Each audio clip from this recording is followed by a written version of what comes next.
কি রে, তোর পকোড়া বানানো হলো? হ্যাঁ, আর একটু বাকি হয়ে এসছে। কাল সন্ধেবেলা মনটা যেন কেমন পকোড়া পকোড়া করছিল, তাই ভাবলাম বাড়িতে যখন সলিড চিকেন আছেই তখন চিকেন পকোড়া বানিয়েই ফেলি। চিকেনের পিসগুলোকে টুকরো টুকরো করে কেটে ওর মধ্যে দিয়েছিলাম একটু কুচি করা পেঁয়াজ, একটু গ্রেট করা রসুন আর কুচি করা কাঁচা লঙ্কা। তারপর দিয়েছিলাম স্বাদ মতো লবণ, জিরে গুঁড়ো, ধনে গুঁড়ো, গোলমরিচ গুঁড়ো আর সামান্য করে একটু অরিগেনো। এর সাথে দিয়েছিলাম পরিমাণ মতো বেসন আর সামান্য একটু কর্নফ্লাওয়ার মুচমুচে ভাবটা আনার জন্য। আর দিয়েছিলাম দুটো ডিম, যাতে এটা ভালোভাবে মেখে নেওয়া যায়।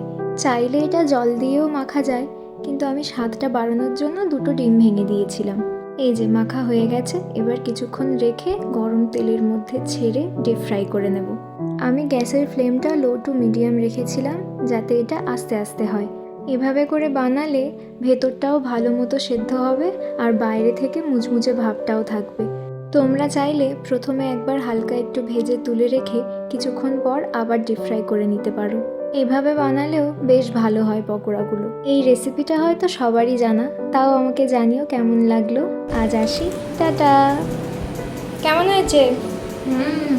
খুব ক্রিস্পি হয়েছে, হেভি লাগছে খেতে।